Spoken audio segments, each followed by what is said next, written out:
नमस्कार, बहुत बहुत स्वागत है आप सभी का। आप देख रहे हैं एनएमएफ न्यूज। आपके साथ मैं हूं नम्रता चौधरी और बात करने जा रहे हैं बिहार की, जहां पर लालू प्रसाद यादव के परिवार में दरार पड़ती हुई साफ नजर आ रही है।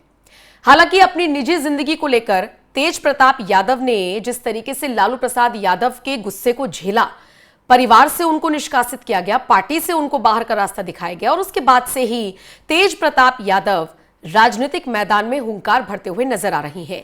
लेकिन इन सबके बीच उनके टारगेट पर दूसरे दल नहीं है, बल्कि उनके टारगेट पर अपने ही नजर आ रहे हैं। और शायद इसीलिए पहली बार जनसंवाद करते हुए उन्होंने तेजस्वी यादव को, यानी अपने ही भाई को आड़े हाथों लिया। कहा जो अपनों का नहीं हुआ वो जनता का क्या होगा। हालांकि तेज प्रताप यादव ने क्या कहा वो मैं आपको सुनवाऊं, उससे पहले ये जो तस्वीर आप देख रहे हैं, ये दरअसल 30 अगस्त को एक जनसंवाद कार्यक्रम रखा गया था जहानाबाद के घोसी विधानसभा क्षेत्र में। यहां पर तेज प्रताप और तेजस्वी के बीच की बढ़ती खटास सीधे तौर पर नजर आई।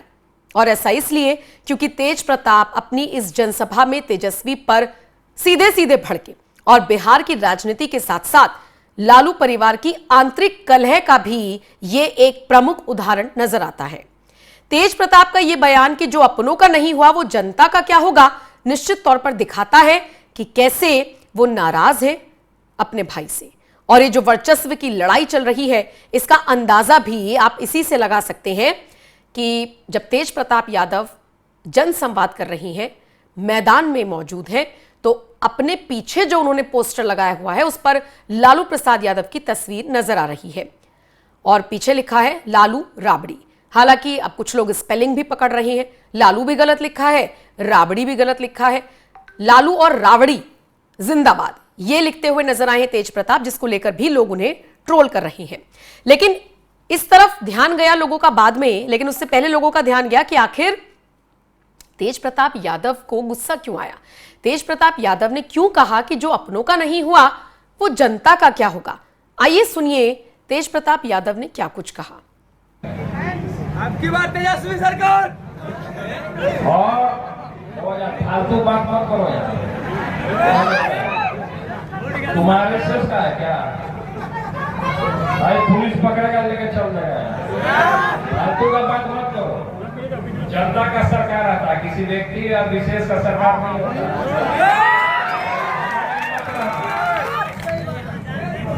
जो घमंड में रहेगा वो जल्दी गिरेगा। और सही में अगर नौटंकी करोगे तो रोजगार नहीं मिलता, तो नौटंकी में रहोगे तो रोजगार नहीं मिलेगा। मीडिया में भी आरएसएस का भी चैनल इसमें घुसा हुआ हो सकता है, मेरे खिलाफ देखा सकते हैं। तो इसलिए हम और बहुत सारा रुपया होगा जो टीम तेज प्रताप के लोगों को तोड़ने का भी काम कर रहा होगा।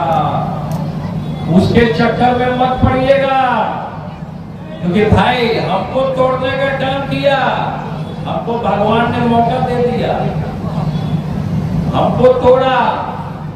जो अपना किसी का नहीं हुआ वो जनता का क्या होगा।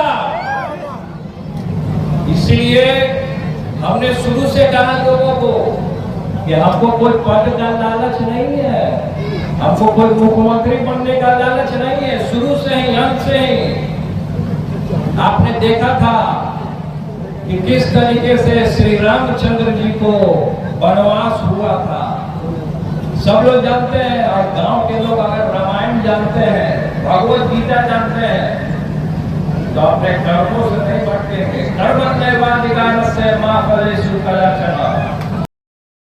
अब वैसे तो तेज प्रताप यादव और तेजस्वी यादव के बीच का ये जो वाद विवाद है या तकरार है, ये किसी से छिपी नहीं है। लेकिन ये उस वक्त ज्यादा बढ़ गई थी जब तेज प्रताप यादव अपनी निजी जिंदगी को लेकर चर्चा में आ गए, उनकी तीसरी शादी की खबरें आ गई। उस वक्त लालू परिवार ने तेज प्रताप यादव को पूरी तरीके से अपने से अलग कर दिया। परेशान हुए तेज प्रताप यादव, लेकिन उसके बाद भी अपने परिवार के गुणगान करते हुए नजर आए। कभी कहने लगे कि अकेले मैदान में उतरेंगे, कभी किसी का साथ मिलेगा, कभी समाजवादी पार्टी के दफ्तर में नजर आए। और इन सब के बीच अब वो जनता के बीच में जाकर संवाद तो कर रही हैं, लेकिन अपने ही भाई को अब जिस तरीके से आड़े हाथों ले रही हैं, ये निश्चित तौर पर दिखाता है कि आरजेडी के अंदर वर्चस्व की लड़ाई चल रही है। और देखिए ना, तेज प्रताप लालू यादव के बड़े बेटे होने के बावजूद उतनी महत्वता नहीं पाते जितनी तेजस्वी पाते हैं। आरजेडी में तेजस्वी को ज्यादा महत्व दिया जाता है। तेजस्वी को लालू का राजनीतिक उत्तराधिकारी माना जाता है और इसी के साथ वो बिहार विधानसभा में विपक्ष के नेता भी हैं। तेज प्रताप को मई 2025 में आरजेडी और परिवार से बाहर कर दिया गया था, जब उनके सोशल मीडिया पोस्ट को विवादास्पद माना गया और बाद में उन्होंने दावा कर दिया कि उनका अकाउंट हैक हुआ। और इसी ये जो पोस्ट था, ये विवादित जो पोस्ट जिसे कहा जा रहा है, इसी में एक तरीके से उनकी निजी जिंदगी जग जाहिर हो गई थी, जिसके बाद ये पूरा विवाद हुआ। फिर तेज प्रताप ने अपनी नई पार्टी टीम तेज प्रताप बनाई और 2025 के बिहार विधानसभा चुनाव में जहानाबाद की घोषित सीट से उम्मीदवार की घोषणा कर दी, जो आरजेडी से अलग उनकी स्वतंत्र राजनीतिक पहचान को दर्शाता है। अच्छा, इसके अलावा तेजस्वी और राहुल गांधी की जो संयुक्त वोटर अधिकार यात्रा है, उसको तेज प्रताप बेकार बता रहे हैं। कह रहे हैं कि वो पहले से ही अपनी जनसंवाद यात्रा चला रही है। तेजस्वी की यात्रा एसी कारों और हेलीकॉप्टर वाली है, जो जनता से कटी हुई है, ये कहना है तेज प्रताप का। तेज प्रताप ये भी आरोप लगा रहे हैं कि तेजस्वी के आसपास कई सारे जयचंद यानी गद्दार लोग रहते हैं, जो उन्हें गलत सलाह दे रही हैं और इससे चुनाव में नुकसान हो सकता है। अब कुल मिलाकर देखा जाए तो कह रहे हैं तेज प्रताप की उन्हें मुख्यमंत्री पद की कोई लालसा नहीं है, उन्हें किसी पद की लालसा नहीं है। लेकिन ये जो टकराव वाली स्थिति है, ये उस वक्त भी देखी गई थी जब मैंने खुद तेज प्रताप का इंटरव्यू किया था।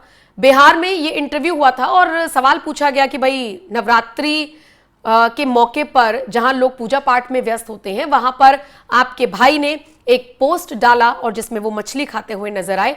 तो उस पर तेज प्रताप ने मुझे ही जवाब दिया था और कहा था कि मैं तो उसको सिर्फ समझा सकता हूं। और मैंने उसको समझाया कि तुम ये सब क्या कर रहे हो, ये सब मत खाया करो। तो बोला मेरा मन है, मैं खाऊंगा, तुम अपने काम से काम रखो। तो फिर तेज प्रताप ने तेजस्वी यादव से कहा कि तुम्हारा मन होगा तो क्या हमको भी खा जाओगे।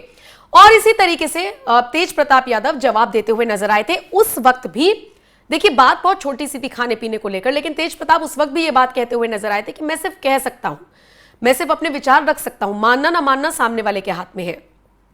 तेज प्रताप यादव हो, तेजस्वी यादव हो या आरजेडी के जो करीबी नेता रही हैं, वो ऑन कैमरा भले ही ना बोले, लेकिन ऑफ कैमरा वो ये बात बताते हैं कि कैसे दोनों भाइयों के बीच वर्चस्व की लड़ाई है।